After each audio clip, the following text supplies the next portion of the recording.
சொல்றாங்கன்னா, யாரு வந்து கிருஷ்ணரோட தோற்றம் புரிஞ்சுக்கிறாங்களோ, அவங்க வந்து இந்த பௌதீக ஓட வேர்ல்டுக்குள்ள திரும்பியும் பிறக்க மாட்டாங்க. அண்ட் கிருஷ்ணரோட உலகத்துக்கு அவங்களோட டெத்துக்கு அப்புறம் கிருஷ்ணரோட உலகத்துக்கு போயிடுவாங்க. ஆனா அந்த முக்தியும் அடைஞ்சிருவாங்க. ஆனா அந்த முக்தி நிலையை அடையிறது வந்து அந்த ஆத்மா அடையிறது வந்து அவ்வளவு ஈஸி இல்ல. அருவவாதிகளும் யோகிகளும் நிறைய நிறைய கஷ்டங்கள், அதுக்கப்புறம் நிறைய நிறைய பிறவி எடுத்து அதுக்கப்புறம் தான் முக்தியை அடையறதுக்கு ட்ரை தான் பண்ண முடியும். அதுவும் அவங்க அங்க ரீச் பண்றதுக்குள்ள அகைன் இந்த மெட்டீரியல் வேர்ல்டுக்குள்ள வர்றதுக்கு நிறைய சான்சஸ் இருக்கு.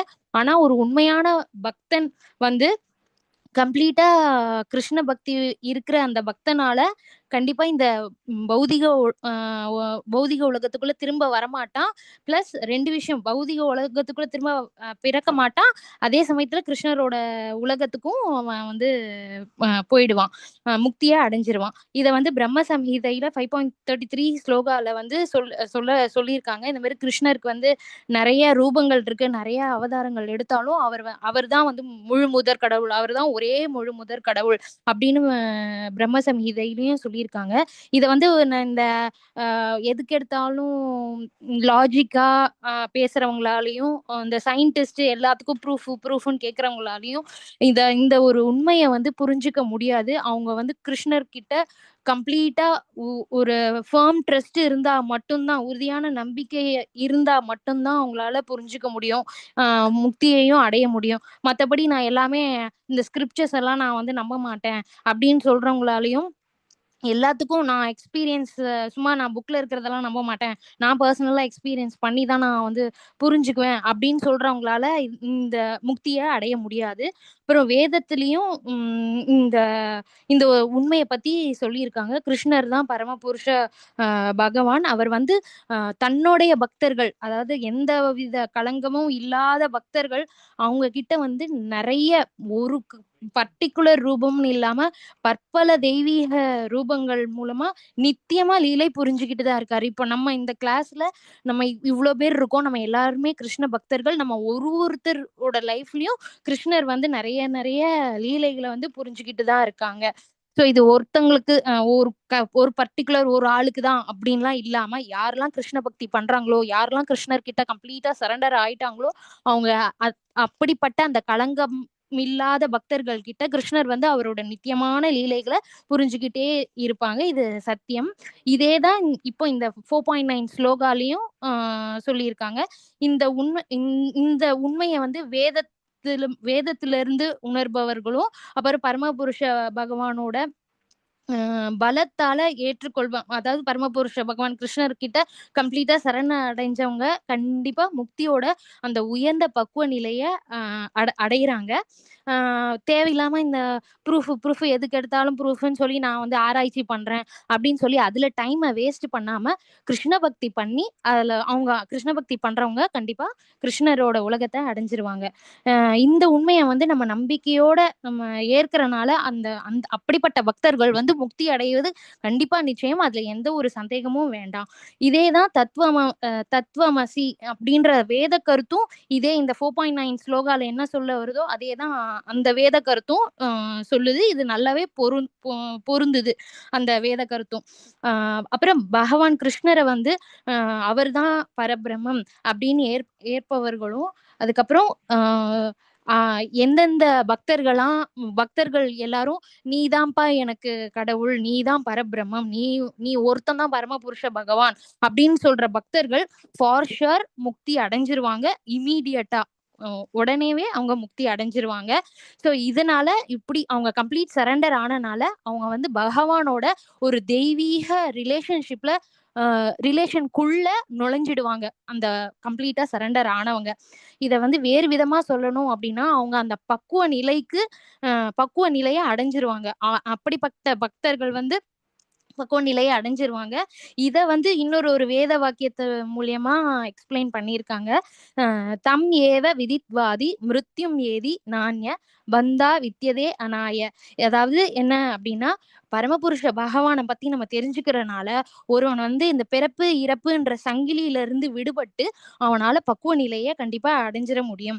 இந்த பக்குவ நிலைய வந்து நம்ம பரமபுருஷ பகவானை பத்தி, அவர் கிருஷ்ணரை பத்தி தெரிஞ்சுக்கிறது மூலியமாவும், அவருடைய ரூபங்கள் அவதாரங்கள் அப்படி அதை தெரிஞ்சுக்கிறது மூலியமா மட்டும்தான் நமக்கு இந்த பக்குவ நிலையில வர முடியும். இதுதான் ஒரே வழியே தவிர வேற எந்த வழியும் இல்ல அப்படின்னு சொல்லப்பட்டிருக்கு பிரபுஜி. அப்புறம் பகவான் கிருஷ்ணரை வந்து யாரு அக்செப்ட் பண்ணிக்கல, அவர் தான் பரமபுருஷ பகவானுன்னு யார் அக்செப்ட் பண்ணிக்கலன்னா, அந்த தமோ குணத்துல இருக்கிறவங்க வந்து அக்செப்ட் பண்ணிக்க மாட்டாங்க. அவங்க தமோ குணத்துல இருக்கிறவங்க வந்து எப்படி எப்படி எப்படி இருக்காங்க அப்படின்னா, ஒரு தேன் ஹனி பாட்டில் இருக்குன்னா அது வெளியே நக்கிட்டு இருந்தா அவங்களால எப்படி ஹனியோட சுவையை வந்து ருசிக்க முடியாது. அவங்க எல்லாம் வந்து அப்படிப்பட்டவங்க. வெளியே அந்த தேன் பாட்டில வெளியே நக்கிக்கிட்டு இருக்காங்க. ஆக்சுவலா உண்மையா வந்து உண்மையான பக்தர்கள் வந்து தேனை வந்து சுவைச்சுக்கிட்டு இருக்காங்க, கிருஷ்ணரோட லீலைகள் அதை பத்தி எல்லாம் தெரிஞ்சுக்கிறது மூலியமா. ஆனா இவங்க தமோ குணத்துல இருக்கிறவங்க வந்து கிருஷ்ணரை அக்செப்டே பண்ணிக்க மாட்டாங்க. அப்படிப்பட்டவங்க வந்து இந்த தேன் பாட்டில வெளியே நக்கிக்கிட்டு இருக்க அதோட கம்பேர் பண்றாங்க. ஸோ அவங்க வந்து இந்த பௌதிக வேர்ல்டுல பெரிய பெரிய பதவிகள்ல கூட இருக்கலாம் அவங்க. ஆனா கிருஷ்ணரோட இந்த ஸ்கிரிப்சர்ஸ்ல படிச்சு நம்ம கிருஷ்ணரோட அவதாரங்கள் லீலைகள் அதை பத்தி எல்லாம் படிக்காம, ஆனா இந்த மெட்டீரியல் வேர்ல்டுல பார்த்தா அவங்க பெரிய பெரிய பொசிஷன்ஸ்ல இருப்பாங்க. ஆனா அவங்க வந்து முக்தி அடையவே முடியாதவங்க. அவங்கெல்லாம் தமோ குணத்துல இருக்கிறவங்க. அப்புறம் தமோ குணத்துல இருக்கிறவங்களோட இது சொல்லியிருக்காங்க. அவங்க எப்படி இருப்பாங்க அப்படின்னா, அவங்களுக்கு ரொம்ப அகங்காரம் இருக்கும். தான் அப்படின்ற அந்த கர்வம் இருக்கும். அப்புறம் மேபி நிறைய படிச்சிருப்பாங்க, நிறைய நிறைய படிச்சிருப்பாங்க. ஆனாலும் அவங்க வந்து கிருஷ்ண பக்தி வந்து பண்ணியிருக்க மாட்டாங்க. அப்படிப்பட்டவங்க வந்து சான்ஸே இல்லை, முக்தி அடையிறதுக்கு சான்ஸே இல்லை. ஆனா அப்படிப்பட்டவங்களும் முக்தி அடையணும்னா என்ன வழி அப்படின்னு கேட்டா, கிருஷ்ண பக்தி இருக்கிற ஒரு பக்தர்கள் வந்து, ஐயோ பாவம் இப்படிப்பட்டவங்க இப்படி மூழ்கி இருக்காங்களே, இவங்களுக்கு நல்ல புத்தியை கொடுப்பா கிருஷ்ணா அப்படின்னு அவங்க கிருஷ்ணர்கிட்ட வேண்டிக்கிட்டா மட்டும்தான் அந்த கிருஷ்ண பக்தி, அந்த கிருஷ்ண பக்தர்களோட காரணமற்ற கருணை அவங்க மேல பட்டுச்சுன்னா இவங்க வந்து மாறலாம் அப்படின்ட்டு இந்த 4.9 ஸ்லோகம்ல சொல்லியிருக்காங்க பிரபுஜி. ஸோ கடைசியா எப்படி கன்க்ளூட் பண்றாங்கன்னா, நம்ம வந்து கிருஷ்ணர் கிட்ட கம்ப்ளீட் சரண்டர், அப்புறம் கம்ப்ளீட் ட்ரஸ்ட், அப்புறம் அந்த இன்டெலிஜென்ஸ், நம்மளோட இன்டெலிஜென்ஸை வந்து ரொம்ப ஆராய்ச்சி பண்றதுக்கும், ரொம்ப படிப்புல நிறைய நிறைய சில பேர் நிறைய நிறைய டிகிரிஸ் படிச்சுக்கிட்டே இருப்பாங்க. ஸோ நம்மளோட அறிவை வந்து அப்படிலாம் யூஸ் பண்ணாம நம்ம இந்த ஸ்கிரிப்சர்ஸ் படிக்கிறது மூலியமாவும் கிருஷ்ணரோட லீலைகள் அவதாரங்கள் அதை பத்தி, அப்புறம் அவரோட ஜட உடலில் அவரோட தெய்வீகமான உடல் அதை பத்தி எல்லாம் தெரிஞ்சுக்கிறது மூலியமா நம்ம கிருஷ்ண உணர்வினை நல்லா வளர்த்துக்கிட்டு பக்குவம் அடையிறது அவசியம். இதுதான் இப்படி 4.9 ஸ்லோகால எக்ஸ்பிளைன் பண்ணிருக்காங்க பிரபுஜி. ஹரே கிருஷ்ணா பிரபுஜி. இப்போ 4.10 4.11 வேற யாராவது எக்ஸ்பிளைன் பண்ணுங்க. ஹரே கிருஷ்ணா பிரபுஜி.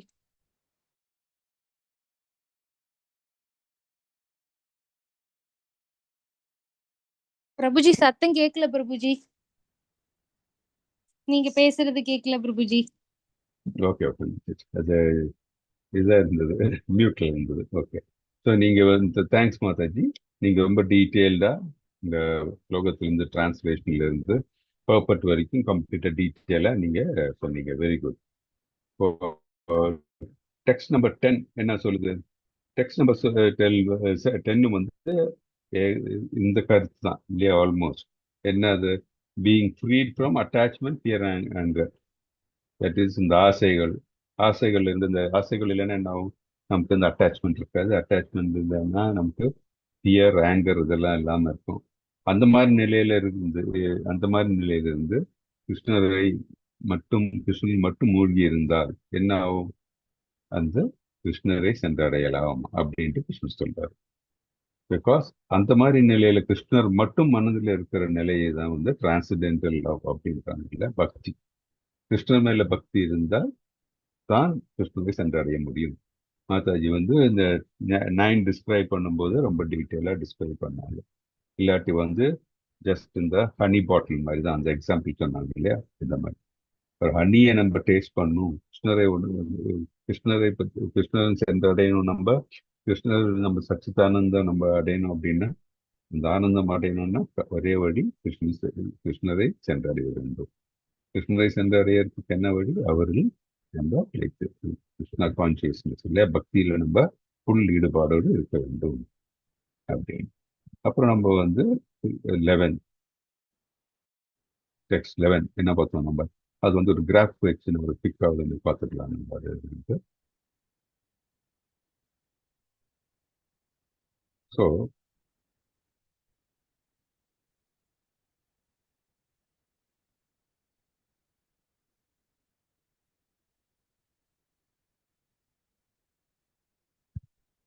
ஸோ கிருஷ்ணர் இருக்கார் இல்லையா, பகவான் வந்து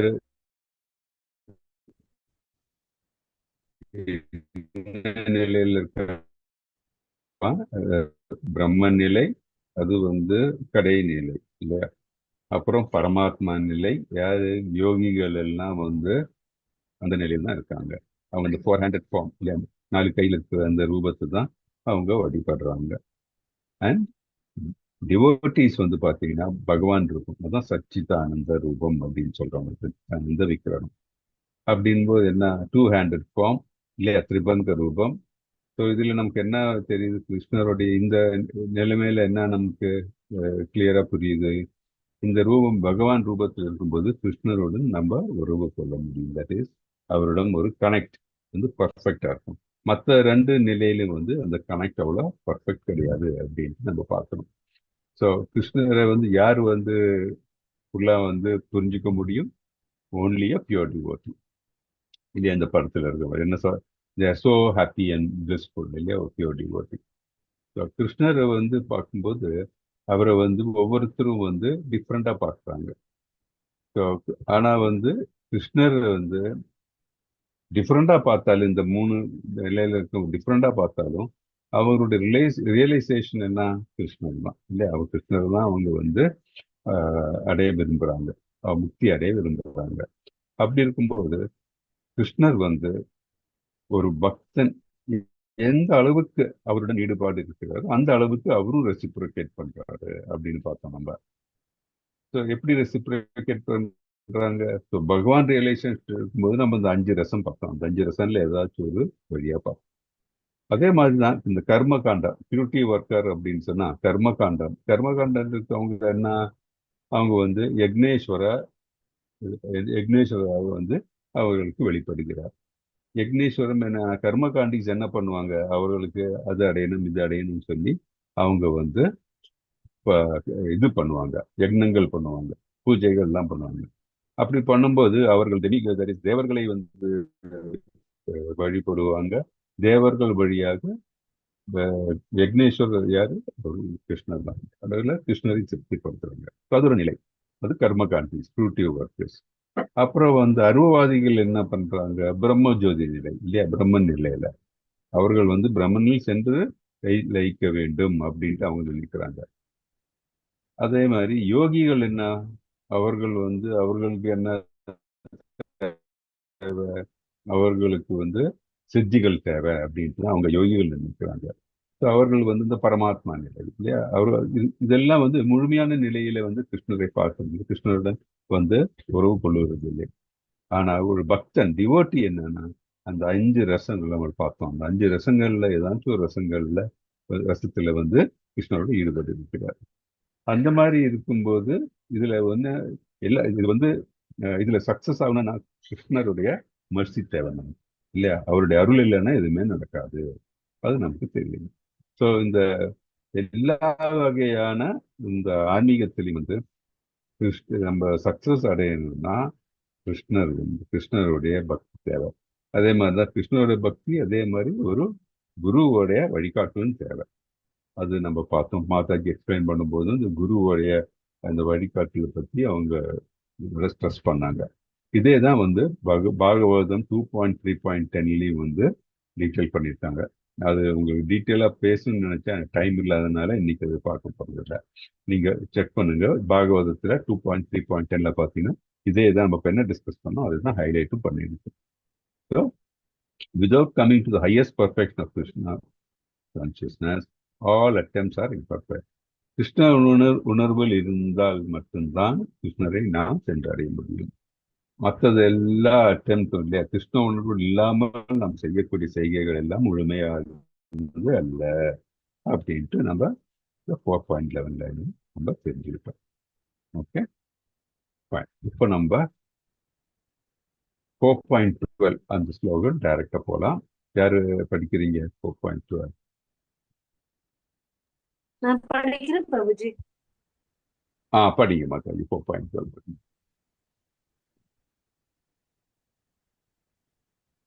ஹரே கிருஷ்ணா பிரபுஜி. வணக்கம் பிரபுஜி. ஹரே கிருஷ்ண மாதாஜி. கர்மணாய சித்திம் யஜந்த இஹ தேவதாஹ சுப்ரம் ஹி மானுஷே லோகே சித்தி பவதி கர்மஜா. பலன் தரும் செயல்களில் வெற்றியை விரும்பும் இவ்வுலக மனிதர்கள் தேவர்களை வழிபடுகின்றனர். இவ்வுலகில் இத்தகு செயல்களுக்கு விரைவில் பலன்கள் கிடைப்பது உண்மையே.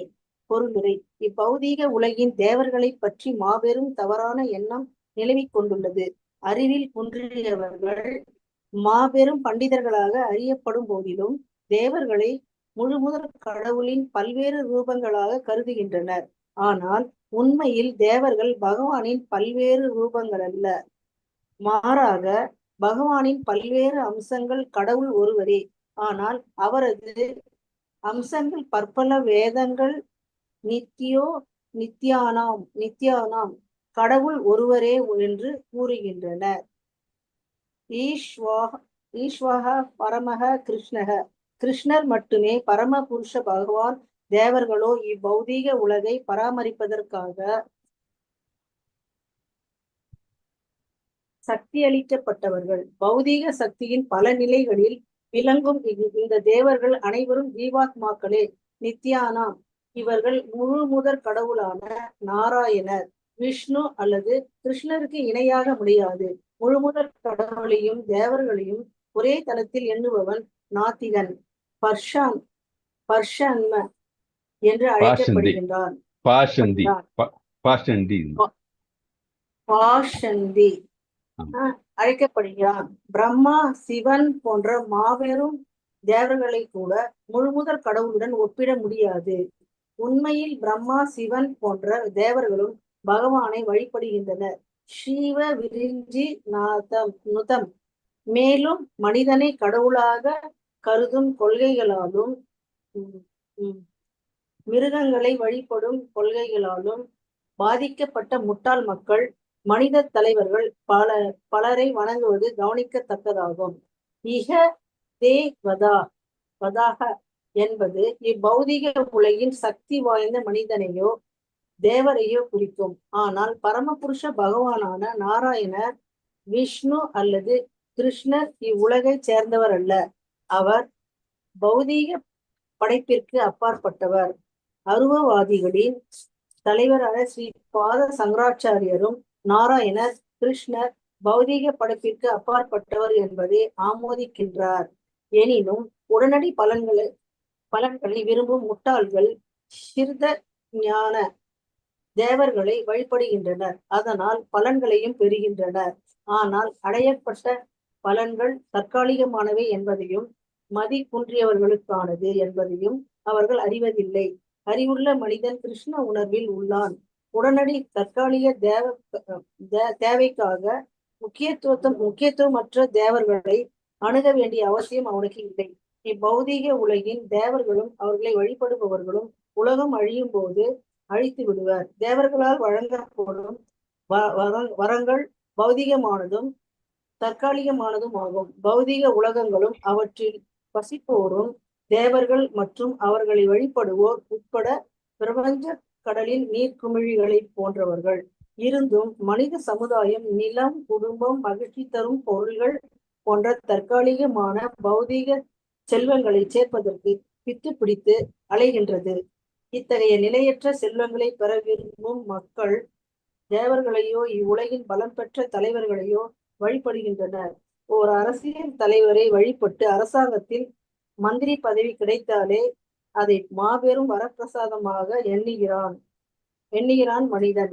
எனவே தற்காலிக வரங்களை பெறுவதற்காக தலைவர்களையும் பெரும் புள்ளிகளையும் விழுந்து விழுந்து வணங்குகின்றனர். அதன் மூலம் பலனும் அடைகின்றனர். பௌதிக வாழ்வின் துன்பங்களுக்கு நிரந்தர தீர்வளிக்கக்கூடிய கிருஷ்ண உணர்வில் இத்தகு முட்டாள்கள் விருப்பம் காட்டுவதில்லை. இவர்கள் அனைவரும் புலனின்பத்தை விரும்புபவர்களே. புலனுகர்ச்சிக்கான சிற்சில வசதிகளை பெறும் ஆசையில் சக்தி பெற்ற ஜீவாத்மாக்களான தேவர்களை வழிபடுகின்றனர். கிருஷ்ண உணர்வில் ஆர்வம் காட்டும் மக்கள் அரிது என்பதை இப்பதம் குறிப்பிடுகின்றது. பெரும்பாலான மக்கள் பௌதிக இன்பத்தில் நாட்டமுடையவர்கள். எனவே சக்தி வாய்ந்த மற்றொரு ஜீவாத்மாவை வழிபடுகின்றனர். ஹரே கிருஷ்ணா பிரபுஜி.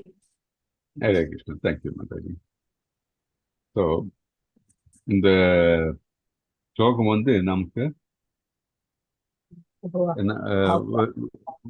வெரி ரொம்ப கிளியரா வந்து நம்மள வந்து எப்படி கிருஷ்ணரை வழிபடணும், எதனால கிருஷ்ணரை வழிபடணும் என்பதை வந்து கிளியரா சொல்லி எடுத்து காட்டுது. பலன் தரும் செயலில் வெற்றியை விரும்பும் இவ்வுலக மனிதர்கள் தேவர்களை வழிபடுகின்றனர். இவ்வுலகில் இத்தகைய செயல்களுக்கு விரைவில் பலன் கிடைப்பது உண்மையே.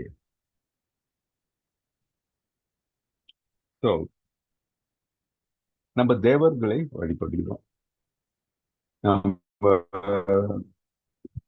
கிருஷ்ண உணர்வுக்கு வர்றதுக்கு முன்னாடி நம்ம வந்து நம்ம வேதங்கள் நமக்கு என்ன சொல்லுது அப்படின்ட்டு அதை பத்தி தெரியறதுக்கு முன்னாடி நம்ம எல்லாரும் வந்து ஒவ்வொன்றுத்துக்கும் ஒவ்வொரு தேவர்களை வழிபட்டோம் இல்லையா? சிவனை வழிபட்டு இதெல்லாம் வரங்க சிலதெல்லாம் கேட்டோம். இதெல்லாம் கிருஷ்ணர் அதே மாதிரி தேவியை வழிபட்டு சிலதெல்லாம் கேட்டோம். அதே மாதிரி விநாயகர், அந்த மாதிரி எல்லா தேவர்களையும் வழிபட்டு அவர்களிடம் வழிபடும் போது என்ன நம்ம சொல்றோம், நம்ம எனக்கு அது வேணும் இது வேணும் அப்படின்னு. ஒவ்வொரு தேவரையும் நம்ம எப்படி வழிபட்டோம், எதனால வழிபட்டோம், நமக்கு வந்து எல்லாரும் சொல்லியிருக்காங்க. ஓகே, உங்களுக்கு இந்த நன்மை வேணும்னா இந்த தேவரை வழிபட வேண்டும், உங்களுக்கு இது வேணும்னா இந்த தேவரை வழிபடணும் அப்படின்ட்டு ஒவ்வொன்றுக்கும் ஒவ்வொரு தேவரை வழிபடுறதுக்கு நமக்கு சொல்லியிருந்தாங்க. நம்ம அந்த முறையில நம்ம எல்லா தேவர்களையும் வழிபட ஆரம்பிச்சோம். ஆனா கிருஷ்ண உணர்வு வந்ததுக்கு அப்புறம் நமக்கு என்ன தெரியுது, தட் இஸ் முழுமுது கடவுள் யாரு? கிருஷ்ணர். அவருக்கு நிகராக யாரும் இல்லை, அவருக்கு மேல் யாருமே இல்லை. இது யாருக்கு புரியும்? ஒரு பக்தனுக்கு தான் புரியும். இது வந்து இப்போ நம்ம இஸ்கான்ல இருக்கிற குருஸ் மட்டுமா சொல்றாங்க? கண்டிப்பா கிடையாது. இது நம்ம வேதங்கள்ல சொல்லியிருக்கு, வேதங்கள்ல சொல்லியிருக்கு. அதே மாதிரி வந்து இதுலயும் கிளியரா பகவத்கீதா, பாகவதம், உபநிஷத் எல்லாத்துலயும் கிளியரா சொல்லியிருக்கு. ஆனால் இந்த கடவுளை பற்றிய புரிதல் முழுமையான புரிதல் இல்லாதவர்கள் தான் இதை வந்து அவர்களுக்கு ஏற்ப அவர்கள் ஒரு வியாக்கியானத்திற்கு இது இந்த தேவர்களை வழிபட வேண்டும் அப்படின்னு. ஸோ தேவர்களை வழிபடலாம். தேவர்களுக்கு நம்ம இதுலயே பார்த்துருக்கோம் இல்லையா, நம்ம முன்னாடி படிச்ச ஸ்லோகங்கள்லயே நம்ம வந்து எந்த யக்னங்கள் பண்ணாலும் எது பண்ணாலும் நம்ம வந்து கிருஷ்ணரை மனதில் வைத்து கொண்டு கிருஷ்ணருக்கு பண்ணோம்னா அதை எல்லாரும் திருப்திப்படுத்த முடியும். அதே மாதிரி இந்த ஒவ்வொரு குணத்தில் இருக்கிறவர்கள், இந்த குணங்கள் ஆதிக்கத்தில் இருக்கிறவர்கள் பார்த்தீங்கன்னா அவர்களுக்கு இந்த சில பௌதிக பிணைப்பு தான் ரொம்ப முக்கியமா இருக்கு தோணும். அவர்கள் வந்து இந்த பர்டிகுலர் தேவர்களை வழிபடலாம். ஆனா கிருஷ்ண உணர்வில் பரிபூர்வம் இருக்கிறவர்கள் வந்து கிருஷ்ணரை மட்டுமே வழிபட்டால் மற்ற எல்லா தேவர்களும் வந்து அதனால் திருப்தி அடைவார். அப்போ நீங்க இந்த கிருஷ்ண உணர்வுல வர்றதுக்கு முன்னாடி நீங்க எல்லாரும் ஒண்ணு நோட்டீஸ் பண்ணியிருப்பீங்க. என்ன, சிவபெருமான் வந்து எப்போ வந்து பாத்தீங்கன்னா தியானத்திலே இருப்பாரு இல்லையா? எப்பவும் தியானத்துல இருப்பாரு அவரு. ஸோ எனக்கு எப்போ தோணுனானு, ஓகே அவரே வந்து இஸ் த ஹையஸ்ட், ஒரு பெரிய இது கடவுள், எல்லா பவரும் இருக்கு. ஏன்னா அவரை யாரை வந்து தியானம் பண்ணுவார், யாரை நினைச்சு தியானம் பண்ணுவார், எதுக்காக பண்றாரு அப்படின்னு எல்லாம் புரியல. இப்ப நம்ம வந்து இந்த வேதங்கள் இதெல்லாம் படிக்கும்போது தான் நமக்கு கிளியரா புரியுது. ஏன்னா சிவபெருமானே வந்து எப்பவும் அவர் கிருஷ்ணர் வழிபடுகிறார். இஸ் இப்போ வந்து இஸ் ஃபர்ஸ்ட் கிளாஸ் டிவோட்டி. அவர் முதன்மையான ஒரு டிவோட்டி சிவபெருமான். இதுதான் வந்து சங்கராச்சாரியர் மூமெண்ட் எது, அருவவாதிகள் இல்லையா. நம்ம பார்த்தோம் ஏன்னு சங்கராச்சாரியருடைய தோற்றம் எதுனால, அதுவும் நம்ம பார்த்தோம் நம்ம இல்லையா. புத்தருக்கு அப்புறம் சங்கராச்சாரியர் வந்தார். சங்கராச்சாரியருக்கு கொடுத்த தௌத்தியம் இந்த அருவவாதம் மூலியமாக பக்தி எல்லாரையும் வந்து பக்தி வழி நடத்துறதுக்கு வேண்டிதான் அந்த ஸ்டெப். அதனாலதான் வந்து இந்த அருவவாதிகளுடைய இதே வந்தது. சங்கராச்சாரியரே பிரம்ம சமீதியில ரொம்ப கிளியர்ல சொல்லியிருக்காரு, கிருஷ்ணர் தான் வந்து முழுமுத கடவுள் அப்படின்னு. ஸோ இதெல்லாம் வச்சு இதெல்லாம் வச்சு இந்த அறிவு நமக்கு வரும்போது நமக்கு கிளியரா தெரியும், கிருஷ்ணர் தான் வந்து முழுமுத கடவுள். அவருக்கு நிகரோ இல்லை அவருக்கு மேலே யாரும் இல்லை. கிருஷ்ணரை திருப்திப்படுத்தினால் எல்லா தேவர்களையும் திருப்திப்படுத்துற மாதிரி. இன்னொரு அறிவு நமக்கு என்ன இந்த வேதங்கள்ல இருந்து கிடைக்குது அப்படின்னா, தேவர்களை வழிபடும் போது அதனால் கிடைக்கக்கூடிய பலன்கள் எல்லாம் டெம்பரரி, நித்தியமானது அல்ல. ஸோ அதுக்கு முன்னாடி நமக்கு என்ன நம்ம தெரிஞ்சுக்க வேண்டியது, தேவர்களை வழிபட்டால் நம் பலன் கிடைக்காத, கண்டிப்பாக கிடைக்கும். அவர்களை வழிபட்டு அவர்களுடைய சக்திக்கு ஏற்ப அவர்கள் நமக்கு வரம் கொடுப்பார்கள். அந்த வரம் நமக்கு பெற்றால் அந்த வரம் வந்து பௌதிகத்தில் இருக்கிறது தான். ஏன்னா அவர்களால் பௌதிகத்தில் இருக்கு, அவர்களால் இல்லாதது கொடுக்க முடியாது. ஸோ அந்த பௌதிகத்தில் இருக்கும் பொழுது அந்த நமக்கு கிடைக்கக்கூடிய அந்த வரத்தினுடைய அந்த ரிசல்ட் பார்த்தீங்கன்னா எல்லாம் டெம்பரரி தான். ஸோ நம்ம இந்த தேவர்கள்ட்ட கேட்கிற அந்த வரங்களும் எல்லாம் வந்து பார்த்தீங்கன்னா கண்டிப்பாக ஒரு பௌதிக நோட்டத்தில் அப்படி இருக்கும்போது அது ஒரு உண்மையான நம்மளுடைய இந்த ஸ்பிரிச்சுவல் ப்ரோக்ரஸுக்கு அது வழிவகுக்காது இல்லையா. அது நம்ம கிளியரா தெரியும். இதுல ஒரு எக்ஸாம்பிள் எனக்கு இப்போ ஞாபகம் வருது. பஸ்மாசுரன் பிரம்மர் கிட்ட வந்து என்ன சொல்றான், யார் பஸ்மாசுரனுக்கு யார் வந்து இது கொடுத்தா, அந்த வரம் கொடுத்தது?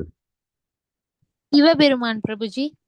சிவபெருமான் இல்லையா. சிவபெருமான் கிட்ட கொடுக்கும்போது அவர் என்ன சொல்றாரு, பஸ்மாசுரன் என்ன பண்றான், கடைசியில் சிவனுடைய மேலே இது மேலே அதை ட்ரை பண்ண பார்க்கிறார் இல்லையா. ஸோ இந்த எதுக்காக வந்து சிவபெருமான் கிட்ட பஸ்மாசுரன் வந்து வழிபட்டாரு, எதற்காக வழிபடுறதுக்கு காரணம் அவருக்கு அந்த ஸ்ட்ரென்த் வரணும் தான். ஸோ அது பௌதிகம் இல்லையா. ஸோ டீமன்ஸே வந்து யாரை வழிபடுற, தேவர்களை வழிபடுறாங்க. எதுக்குன்னா அவங்களுக்கு வந்து இந்த மாதிரி ஒரு ஸ்ட்ரென்த் இல்லாட்டி ஆற்றல் கிடைக்கிறது சொல்லும்போது அது பௌதிகம். அதே மாதிரிதான் நம்மளும் வந்து ஒவ்வொரு தேவர்களை வழிபடும் போதும் நமக்கு இது வேணும் அது வேணும்னு நம்ம கேட்கிறோம். ஸோ எனக்கு அது வேணும் இது வேணும்னு கேட்கும்போது என்ன, நான் எனக்கு ஆத்மாவுக்கு வேண்டி கேட்கல, இந்த உடலுக்காக தான் கேட்கறேன் இல்லையா. உடலுக்காக கேட்கறேன்னு சொல்லும்போது எனக்கு நல்ல ஆரோக்கியம் வேணும், இல்லை நான் வந்து என்னை சார்ந்த என்னுடைய என்ன சொல் குழந்தைகள் இல்லை வந்து என்னுடைய ரிலேஷன்ஸ் எல்லாம் நல்லா இருக்கணும் அப்படின்னா எல்லாம் வந்து இந்த டெசிக்னேஷன், இந்த பாடி ஐடென்டிஃபிகேஷன்ல தான் வருது.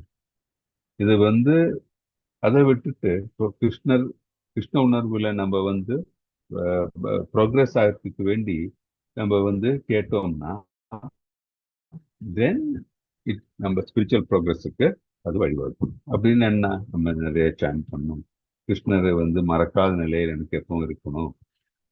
அதே மாதிரி வந்து எல்லாரும் உலகத்தில் அத்தனை பேரும் வந்து டிவோட்டீஸ் ஆகணும். அந்த மாதிரி வந்து ஒரு ஹையர் பிளேன்ல நம்ம யோசிக்க ஆரம்பிக்கும் போது நம்ம வந்து ஸ்பிரிச்சுவல் ப்ரோக்ரஸ் நம்ம அட்டைன் பண்ணணும். அப்படி பண்ணும்போது ஆட்டோமேட்டிக்கா எல்லாரும் இல்லையா, நம்ம வந்து எல்லாரும் இந்த உலகத்துக்கு அத்தனை ஸ்பிரிச்சுவல் ப்ரோக்ரஸ் அட்டைன் பண்ணோம்னா அது வழியாக நம்மளை சார்ந்தவர்களும் எல்லாரும் வந்து டெஃபினட்டா ப்ரோக்ரஸ் ஆகும் இல்லையா. அவங்களுக்கு அந்த வழிவகுப்புன்னு சொல்லும்போது அவர்களுக்கு எல்லா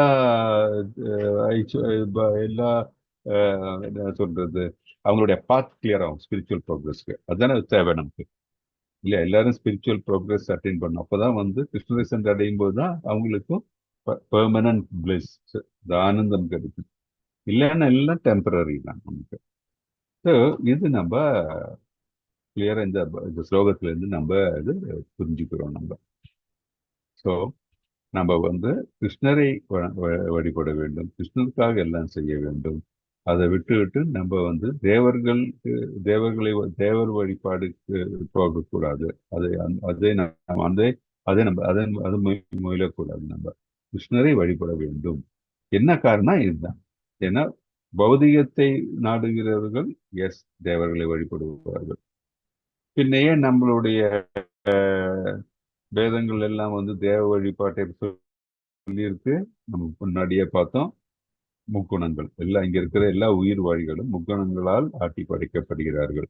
அவரவர்களுடைய குணத்துக்கு ஏற்ப வந்து அவர்கள் தேவர்களை வழிபடலாம். தேவர்களும் கண்டிப்பாக அவர்களுக்கு தேவையானதை கொடுப்பார்கள். அதுல எந்தவித இதுவும் இல்லை. ஆனால் ஒருவருக்கு முழு அறிவுள்ளவர்கள் என்ன பண்ணுவாங்கன்னா, கிருஷ்ணரை வழிபட்டு அவர்களுடைய உண்மையான நிலை என்ன, கிருஷ்ணரும் சென்றடைய வேண்டும், அந்த நிலையை வந்து அடைவார்கள். அந்த பலனை தான் வந்து எல்லாரும் எதிர்பார்க்க வேண்டும். அது நம்ம இதுல இருந்து நம்ம கிளியரா தெரிஞ்சுக்கணும். ஓகே. அது இப்போ இது சொல்லும் போதுதான் இன்னொரு இது ஞாபகம் வருது. இப்போ நம்ம அரசியல்வாதிகள் பாக்குறாங்க, சிலவங்களாம் இப்படி கூட கும்பிடு போடுறாங்க இல்லையா, அப்படியே வந்து காலை தொட்டு வணங்குறது, அப்படி இப்படி. கடவுளை கூட அந்த மாதிரி பண்ண மாட்டாங்க. ஆண்டவனை வழிபட மாட்டான், ஆண்டவன் இல்லைன்னு சொல்லுவாங்க, எல்லாம் பண்ணுவாங்க. ஆனா வந்து இவன் கையை காலை பிடிக்கிறதும் எல்லாம் பண்ணி எதுக்காக? அவர்களுக்கு வந்து இந்த பௌதிக இந்த இது வேண்டி, இந்த பெனிஃபிட்ஸ்க்கு வேண்டி இல்லையா. அதெல்லாம் எவ்வளோ ஃபூலிஷ் இல்லையா, நமக்கே தெரியும் அது ஃபூலிஷ். அந்த மாதிரி தான் வந்து தேவர் வழிபாடு இதெல்லாம் பார்க்கும்போது எல்லாம் டெம்பரரி பெனிஃபிட்டுக்கு வேண்டி நம்ம அது பண்றோம். அது பண்ணக்கூடாது. கிருஷ்ண வழிபாடு வந்து இது நம்ம பெர்மனன்ட் பெனிஃபிட்டுக்கு வேண்டி இருக்கிற வழிகளை பண்ண வேண்டும். அதுதான் உண்மையான அறிவு அப்படின்ட்டு நம்ம இதுல இருந்து நமக்கு தெரிஞ்சுக்கலாம். ஹரே கிருஷ்ணா. இப்போ நம்ம அடுத்த ஸ்லோகம் பார்க்கலாம். 4.13 படிங்களா? பிரபுஜி ரொம்ப தேங்க்யூ பிரபுஜி. இப்ப இந்த சாட்ல படிக்கிறதுக்கு நல்லா இருக்குது. செல்போன்ல படிக்கவே முடியாது பிரபுஜி, ரொம்ப கஷ்டமா இருக்கும். இப்ப நல்லா இருக்கு. இப்பதான் பார்த்தேன் நான் செல்போன்ல, ரொம்ப குட்டீஸா இருக்கு. இப்ப அழகா இருக்கு. ரொம்ப தேங்க்ஸ் பிரபுஜி உங்களுக்கு. படிக்க நல்லா இருக்கு பிரபுஜி. இப்போ ஹரே கிருஷ்ணா. ஹரே கிருஷ்ணா. படிங்க மாதாஜி. படிங்க பிரபு. சாதுர்வர்ணியம் மயா சிஷ்டம் குண கர்ம விபாகஷः தஸ்ய கர்தாரம் அபிமாம் வித்யாத் யகர்தாரம் அவ்யயம். பொருள் இயற்கை குணங்களுக்கும் அவற்றின் செயல்களுக்கும் ஏற்ப மனித சமூகத்தின் 4 வகை பிரிவுகள் என்னால் ஏற்படுத்தப்பட்டன. இம்முறையை படைத்தவன் நானே ஆயினும் மாற்றமற்ற என்னை செயல்களுக்கு அப்பாற்பட்டவனாக அறிந்து கொள். பொருளுரை: கடவுளே எல்லாவற்றையும் படைப்பவர். எல்லாம் அவரிடமிருந்தே பிறந்தன, எல்லாம் அவரிலேயே நயிக்கின்றன, அழிவிற்கு பின் எல்லாம் அவரிலேயே தங்குகின்றன. எனவே சமூக நிலையும் 4 பிரிவுகளுக்கும் அவரே படைப்பாளி. இதில் முதல் பிரிவு சத்துவகுணத்தில் நிலைபெற்றுள்ள பிராமணர் என அழைக்கப்படும் அறிஞர் குலத்தோர். அடுத்தது சத்திரியர் என அழைக்கப்படும் ரஜோகுணத்தில் நிலைபெற்றுள்ள ஆளும் குலத்தோர். வைசியர்கள் என அழைக்கப்படும் வியாபாரிகள். ரஜோகுணமும் தமோகுணம் கலந்த குணமுடையோர் தொழிலாளர்களான சூத்திரர்கள் தமோ குணத்தில் உள்ளனர். மனித குலத்தின் 4 பிரிவுகளையும் படைத்தவனாலும் கூட பகவான் ஸ்ரீகிருஷ்ணர் இவற்றில் எந்த பிரிவையும் சேர்ந்தவர் அல்ல. ஏனெனில் அவர் மனித சமுதாயத்தில் கற்றுண்ட ஆத்மாக்களில் ஒருவர் அல்ல. மனித சமுதாயம் மிருக சமுதாயத்தை போன்றதே. ஆனால் மிருக நிலையிலிருந்து மனிதரை உயர்த்தி அவர்களிடம் கிருஷ்ண உணர்வை முறையாக வளர்ப்பதற்காக மேற்கூறிய பிரிவுகள் பகவானால் படைக்கப்பட்டுள்ளன. ஒரு குறிப்பிட்ட செயலை செய்வதில் மனிதனுக்கு இருக்கும் நாட்டம் அவன் பெற்றுள்ள ஜட இயற்கையின் குணத்தை பொறுத்தது. குணங்களுக்கு ஏற்ப செய்யப்படும் செயல்களின் அறிகுறிகள் இந்நூலின் 18ஆம் அத்தியாயத்தில் விளக்கப்பட்டுள்ளன. அவ்வாறு இருப்பினும் கிருஷ்ண உணர்வு இருப்பவன் பிராமணனோட உயர்ந்தவன் ஆவான். பிராமணன் என்று அழைக்கப்படுவோர் பரம பூரண உண்மையான பிரம்மனை அறிந்திருக்க வேண்டும். என்ற போதிலும் இவர்களில் பெரும்பாலோர் பகவான் ஸ்ரீகிருஷ்ணரின் அருவ பிரம்மனையே நாடுகின்றனர். ஆனால் பிரம்மனின் எல்லைக்கு உட்பட்ட ஞானத்தை கடந்து பரமபுருஷ பகவானான ஸ்ரீகிருஷ்ணரை பற்றிய ஞானத்தை அடைந்தவர் கிருஷ்ண உணர்வில் உள்ளவர் அல்லது வைஷ்ணவர் என்று அழைக்கப்படுகிறார். கிருஷ்ண உணர்வு என்பது ராமர், நரசிம்மர், வராகர் போன்ற சுய விரிவங்கங்களை பற்றிய அறிவையும் உள்ளடக்கியதாகும். கிருஷ்ணர் மனித சமுதாயத்தின் 4 பிரிவுகளுக்கு அப்பாற்பட்டவர் என்பதால் கிருஷ்ண உணர்வில் இருப்பவனும் மனித சமுதாயத்தின் எல்லா பிரிவுகளுக்கும் சமூகம், நாடு அல்லது இனம் என்று எப்படி பிரித்தாலும் அதற்கு அப்பாற்பட்டவன் ஆவான். ஹரே கிருஷ்ண பிரபுஜி. ஹரே கிருஷ்ண. தேங்க்யூ பிரபு. ஸோ 3 வித இயற்கை குணங்களுக்கும் அவற்றின் செயல்களுக்கும் ஏற்ப மனித சமுதாயத்தின் 4 வகை பிரிவுகள் என்னால் ஏற்படுத்தப்பட்டுள்ளன. இம்முறையை படைத்தவன் நானேயாயினும் மாற்றமற்ற என்னை செயல்களுக்கு அப்பாற்பட்டவனாக அறிந்து கொள்ளும் அப்படின்னு சொல்ற. இந்த 4 வகை பிரிவுனா என்ன? 4 வகை பிரிவு அப்படின்னா என்ன?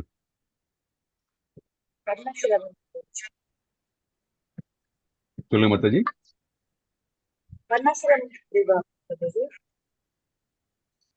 சரியா கேட்கல. வர்ணாசிரமம். Correct correct. வர்ண 4 வர்ணம் இருக்கு, 4 ஆசிரமம் இருக்கு.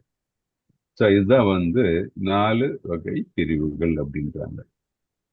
ஸோ இந்த 4 வகை பிரிவுகளை யார் நமக்கு கொடுத்தா? கிருஷ்ணர். வேதங்கள் வழியாக நமக்கு அளிக்கப்பட்டுள்ளது. இந்த 4 வகை பிரிவுகள் எதனால நமக்கு அளிக்கப்பட்டதுன்னு தெரியுமா? எதனால நினைக்கிறீங்க?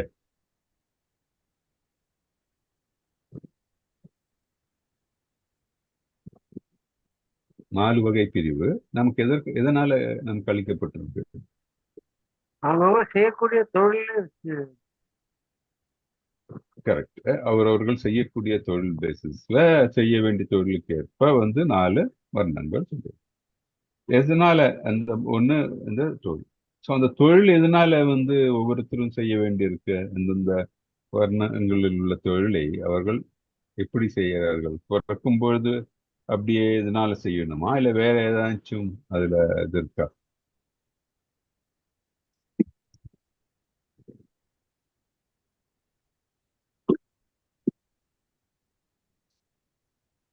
பிறக்கும் போதேதானே பிரபுஜி அவங்க அந்த இதுல பிறக்குறாங்க, அதை வச்சுதானே பிரபுஜி வருது.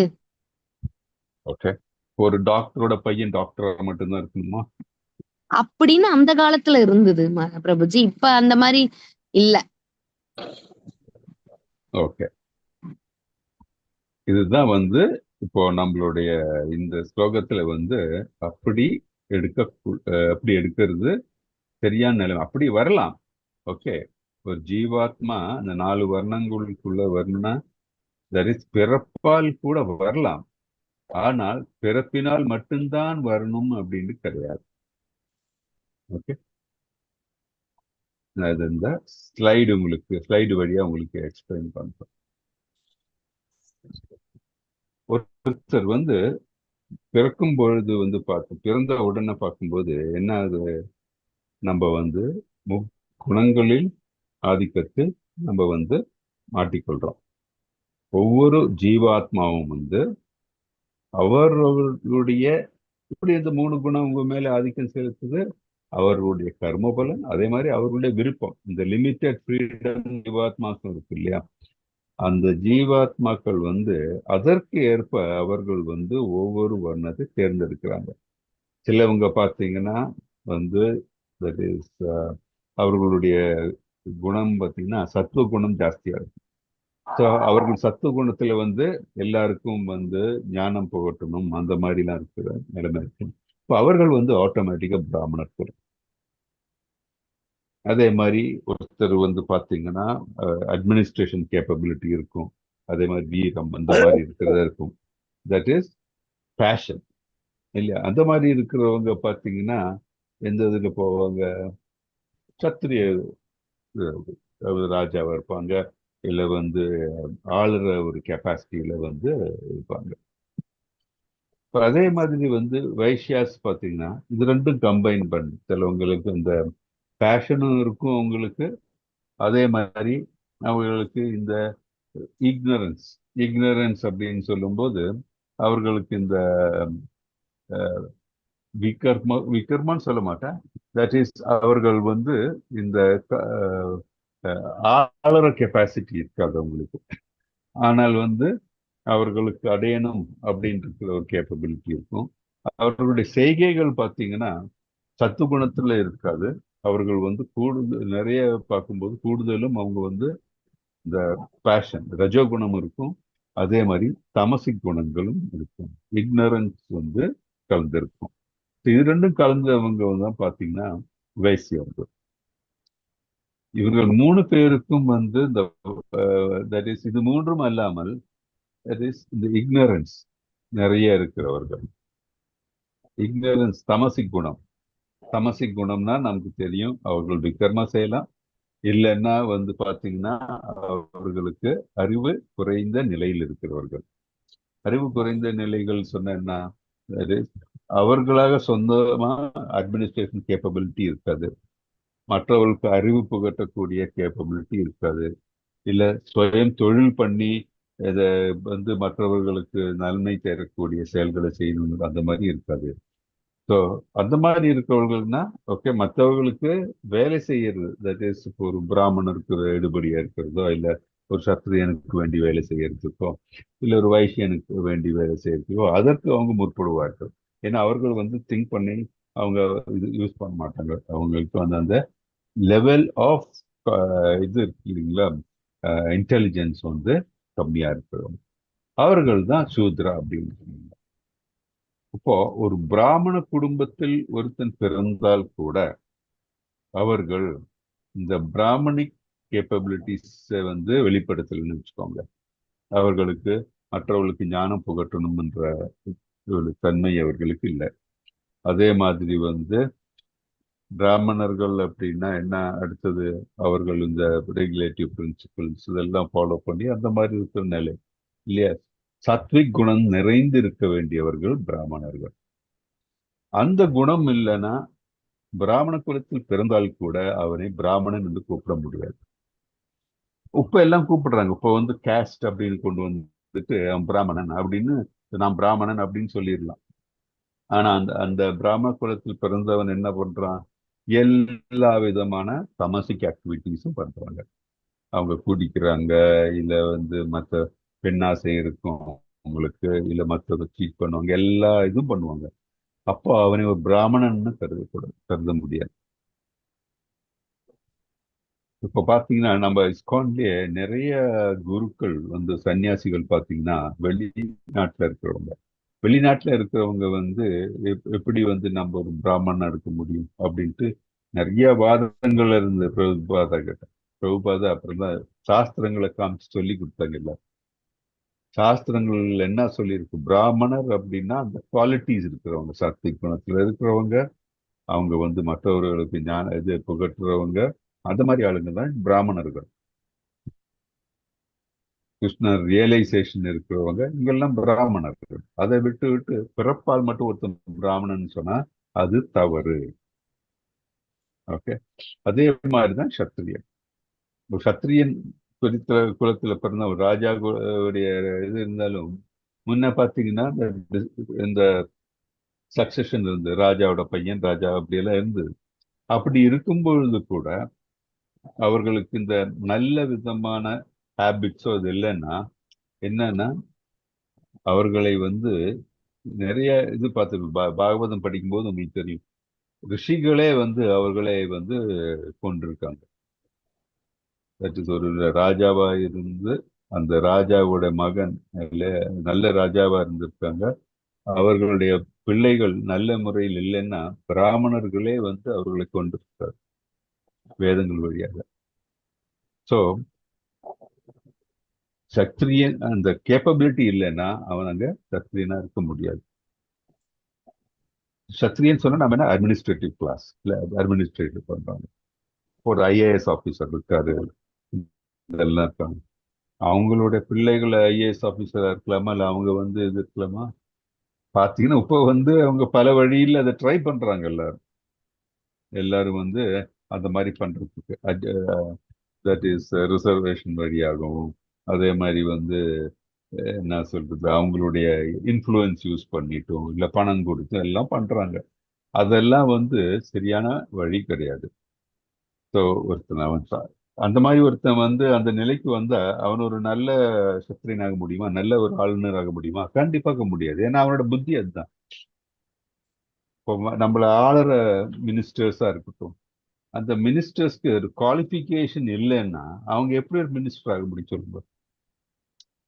ஒரு டாக்டர் இருக்காரு, ஒரு டாக்டருக்கு ஒரு டாக்டர் சர்ஜன் இருக்காரு, ஹார்ட் சர்ஜன் ஃபார் எக்ஸாம்பிள். அவர் அந்த ஹார்ட் சர்ஜரிக்கு வேண்டி இருக்கிற எல்லா கேப்பபிலிட்டி இல்லைன்னா அவர் ஒரு ஹார்ட் சர்ஜனை நம்ம கணக்கு பண்ண முடியுமா? நம்ம போவோமா? இல்லை நமக்கு தெரிஞ்சவங்கள, இல்லை நம்ம கித்தனுக்கு யாராச்சும் வந்து அந்த மாதிரி ஒரு சர்ஜனுக்கு அனுப்புவோமா நம்ம? கண்டிப்பாக இல்லை. அதே மாதிரி வந்து ஒரு நல்ல டிரைவர், ஒரு டிரைவரை வச்சு முடிச்சு, அவ்வளவு சர்ஜன் விடுங்க, ஒரு பஸ் டிரைவர், அவர் வந்து குவாலிஃபைடு டிரைவர் இல்லைன்னா அந்த வண்டியில் நம்ம ஏறுவோமா? கண்டிப்பா இருக்கும். ஸோ அந்த மாதிரி தான் எல்லாத்துக்கும் ஒரு தகுதி இருக்கணும். தகுதி இல்லாம வரவங்க என்ன பண்ணுவாங்க? அதை வந்து துஷ்பிரயோகம் பண்ணுவாங்க. அதான் சூத்ரா மென்டாலிட்டின்னு சொல்றது.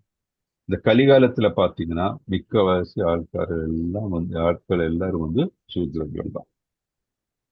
ஒன்றும் இல்லை, எங்கே என்னப்பா பண்ணணும், நல்ல கிளம்புல வேலைக்கு போகணும். அந்த வேலைக்கு போகணும். ஸோ மற்ற வேலைக்கு போகணும்னா அங்கே போய் ஒரு ஆர்டர் டேக்கர் இல்லையா, ஒருத்தர் ஆர்டர் சொல்லுவார், இவர் பண்ணுவார். அந்த மாதிரி தான் ஃபர்ஸ்ட் ஆல்மோஸ்ட் மனசுல ஒரு நல்ல கம்பெனியில் வேலைக்கு போகணும் அப்படின்னு. மற்றதெல்லாம் அவங்க மனசுல வரவே மாட்டேங்குது. அடுத்தது வந்து என்ன, எப்படியாச்சும் நான் ப்ரமோஷன் வாங்கணும், எப்படியாச்சும் மற்றவனை விட நான் இது பண்ணணும் அப்படின்னு பார்த்துட்டு இருக்காங்க. ஸோ இதெல்லாம் வந்து பார்த்தீங்கன்னா தமசிக் மென்டாலிட்டி தான் அவங்க. ஸோ கலியுகத்துல நம்ம வந்து பக்தி வழியாக நம்மளுடைய இது என்ன பண்ணணும், ஸ்பிரிச்சுவலா ப்ரோக்ரஸ் பண்ணணும். அப்பதான் வந்து நம்ம வந்து தத்திக் குணம் பண்ணி, அப்பதான் நம்ம வந்து உண்மையான கோலான கிருஷ்ணரை சென்றடையும். இல்லாட்டி முடியாது. அதற்காக தான் வந்து இந்த வர்ணாசிரம சிஸ்டத்தை வந்து கிருஷ்ணரே கொடுத்திருக்காரு. அந்த வர்ணாசிரம பிரகாரம் அவங்க பிரிஸ்கிரைப் டியூட்டி நம்ம நிறைய வாட்டி சொல்றோம் இல்லையா வேதங்கள்ல, அந்த பிரிஸ்கிரைப் டியூட்டி விதிக்கப்பட்டுள்ள கர்மம் செய்யறதுக்கு இந்த 4 வர்ணம், 4 ஆசிரமம், இல்ல பிரம்மச்சரிய, கிரகஸ்த, வனப்பிரஸ்த அண்ட் சன்னியாஸ். அந்த 4 ஆசிரமம் நமக்கு வந்து ஒரு மனிதனை வந்து அதற்கு ஸ்ட்ரக்சர் கொடுத்து எப்படி இது ப்ரோக்ரஸ் பண்ணணும்னு சொல்லியிருக்கு. அதுதான் வந்து இந்த பர்பஸ் ஆஃப் சிஸ்டம் கொடுத்துருக்கு இல்லையா. என்ன ஒன்று, elevate animal status to human status. வந்து மனிதனுக்கும் இப்போ நம்ம இந்த வர்ணாசிரமம் மாதிரி ஒரு கட்டுப்பாடு இல்லைன்னா, கட்டுப்பாடற்ற வாழ்க்கையை வாழவன் அப்படின்னா எப்படி? அவன் ஒரு மிருகத்துக்கும் அவனுக்கு வித்தியாசம் கிடையாது. மிருகமா இருந்தாலும் சரி, மனிதன் இந்த அனிமல் இன்ஸ்டிங்ஸ் என்ன, ஈட்டிங், மேட்டிங், டிஃபெண்டிங், ஸ்லீப்பிங் இல்லையா. சாப்பிடணும், தூங்கணும், மேட்டிங் அண்ட் தென் டிஃபெண்டிங். இதுதான் அனிமலிஸ்டிக் திங்கிங். ஒரு கட்டுப்பாடோட ஒரு வரைமுறையோட வந்து வாழலைன்னா ஒருத்தனுக்கு ஒரு மனிதனுக்கும் ஒரு மிருகத்துக்கும் ஒரு வித்தியாசம் இல்லாம போகுது. அதனால இந்த வர்ணாசிரமத்தோடைய பர்பஸ் ஒரு elevate person from animal status to human status. ரெண்டாவது என்ன, பீப்புளுக்கு purify themselves by regulating desires. அவர்கள் வந்து தூய்மையாக முடியும். எப்படி? ஒவ்வொரு வர்ணத்துக்கும் ஆசிரமத்திற்கும் குறிப்பிட்டுள்ள அந்த விதிமுறைப்படி வாழும்போது அவர்கள் புனிதப்படுத்துகிறார்கள், அவர்களுடைய புலன்களை கட்டுப்படுத்துகிறார்கள். ஃபார் எக்ஸாம்பிள், நம்ம வந்து சொல்றோம் தட் இஸ் வந்து ஒரு அடக்கமாக இருக்கணும், தட் இஸ் இந்த 4 ரெகுலேட்டிவ் பிரின்சிபிள்ஸ் ஃபாலோ பண்ணணும், தகாத முறையில் இருக்கக்கூடாது. இப்போ நம்ம வந்து ஈவன் இப்போ நமக்கு இந்த கிருஷ்ணர் வந்து இந்த பௌதிக உலகத்துல எல்லா சுகங்களையும் கொடுத்திருக்காரு.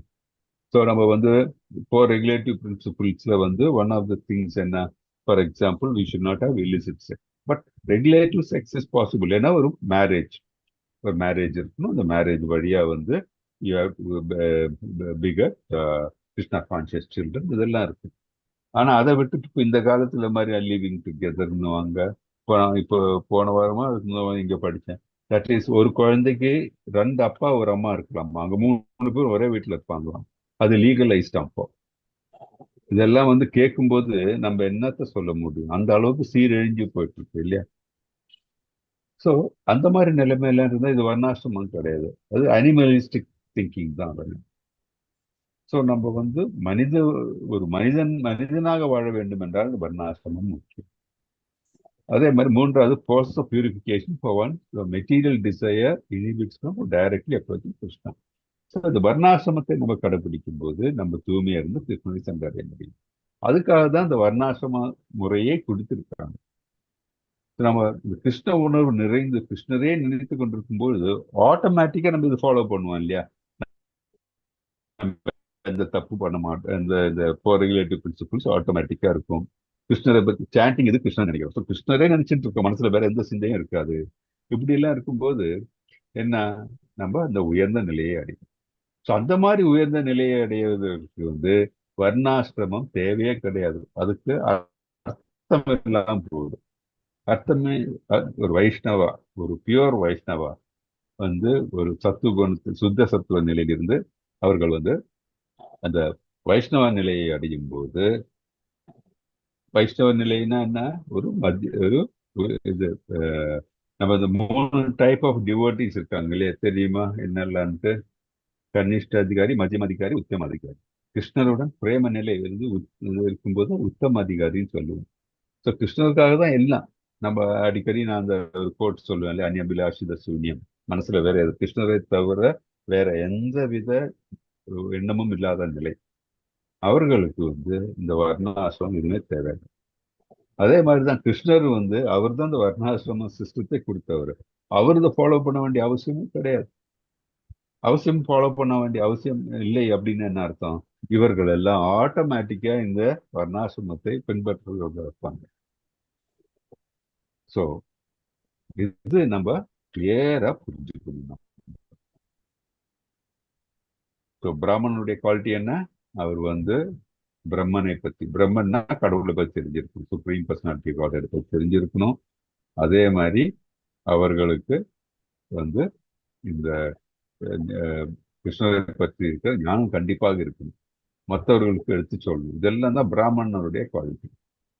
அதே மாதிரி யாரு வைஷ்ணவர்னா one who transcends limited knowledge and reaches the knowledge of supreme personality of God is a Vaishnava. வைஷ்ணவர்னா யாரு? கிருஷ்ணரை பற்றிய முழுமையான அறிவை பெற்றுள்ளவர். அவர்கள் தான் வைஷ்ணவர். அதான் அவர்கள் பிராமணர்களை விட உயர்ந்தவர்கள். ஏன்னா அவர்களுக்கு வேதங்களை பற்றி புரியும், அதே மாதிரி வந்து அவர்களுக்கு கிருஷ்ணரை பற்றியும் முழுமையாக புரியும். இப்பதான் அவங்க வைஷ்ணவர் அப்படின்னு சொல்றாங்க. Krishna consciousness includes knowledge for all plenary expansions like Raman. இப்போ கிருஷ்ணா கான்சியஸ்ல இருக்கிறவங்க, கிருஷ்ணனோட இருக்கிறவங்களுக்கு கிருஷ்ணருடைய விரிவாகங்களை பற்றி தெரியும், அவரோட மகிமையை பற்றி தெரியும், அவருடைய லீலைகளை பற்றி தெரியும், எல்லாம் தெரியும். கிருஷ்ணரும் கிருஷ்ணர்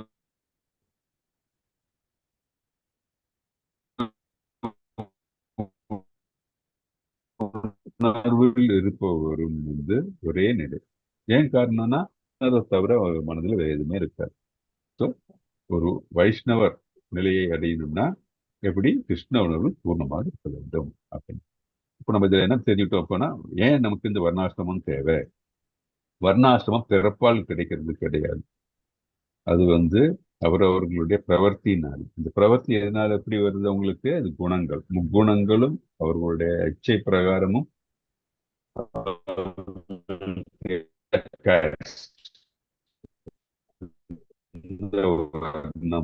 அவர்கள் இருக்கிறார்கள் என்பதை மனித நிலையை ஜீவாத்மாக்கள் ஒரு மனிதன் என்று கருதப்பட வேண்டும் என்றால் வந்து வர்ணாசிரமம் கட்டுப்பாடோட இயங்குறதுக்கு அந்த வர்ணாசிரமம் தேவை. இல்லாட்டி அவர்களுக்கும் மிருகங்களுக்கும் எந்த விதமான வித்தியாசமும் கிடையாது அப்படின்னு பார்க்கிறோம்.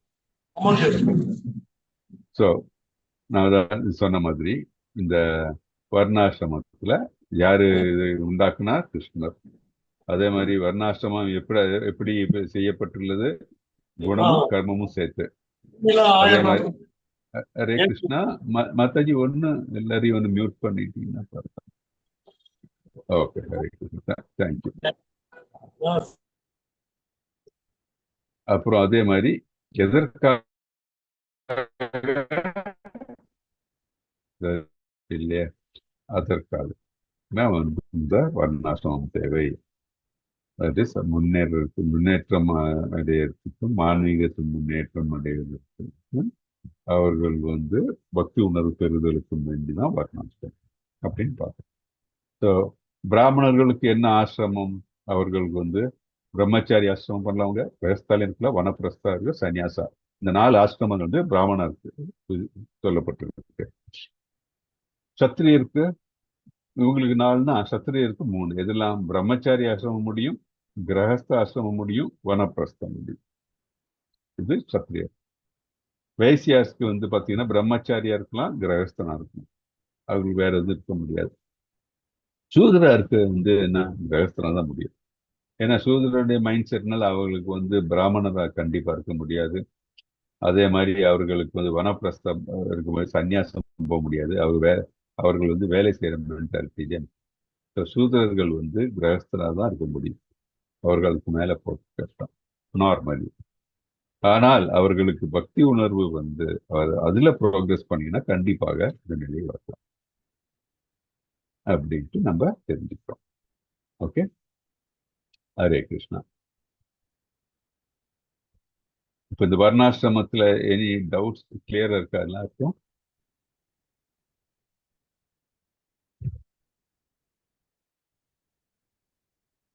ஹரே கிருஷ்ணா. இப்ப நம்ம இன்னைக்கு பார்த்து இந்த 12 ஸ்லோகத்துல ஏதாச்சும் டவுட் இருக்கா? ஏதாச்சும் 13ல. ஓகே, இன்னொரு ஸ்லோகம் பார்க்கலாமா இன்னைக்கு? என்ன சொல்றீங்க எல்லாரும்? ஒரு 10 மினிட்ஸ் எடுக்கலாம். ஓகேயா?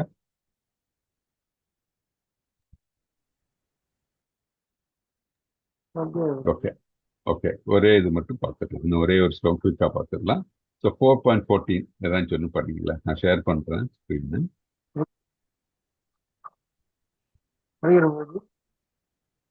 படிங்க பிரபு, படிங்க. 14.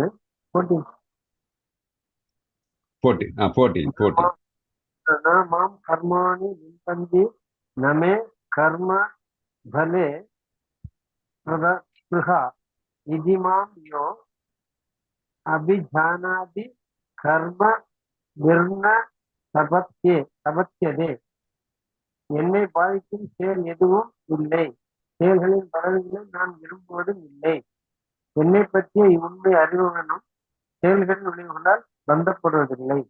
பொருளுரை: அரசன் தவறிழைக்க முடியாது அல்லது நாட்டின் சட்டங்களுக்கு அரசன் உட்பட்டவன் அல்ல என்று பௌதிக உலகின் சட்டங்கள் கூறுகின்றன. அதே போலவே பௌதிக உலகின் படைப்பாளியாக இருந்தும் இறைவன் இங்கிலான செயல்களால் பாதிக்கப்படுவதில்லை. அவன் படைக்கின்றார், இருப்பினும் படைப்பிலிருந்து தனித்து விளங்குகின்றார். ஆனால் ஜீவாத்மாக்களோ ஜட உலக ஆளும் நமது தன்மையினால் காரணத்தால் பௌதிக செயல்கள் கர்ம விளைவுகளால் கட்டுண்டு விடுகின்றனர்.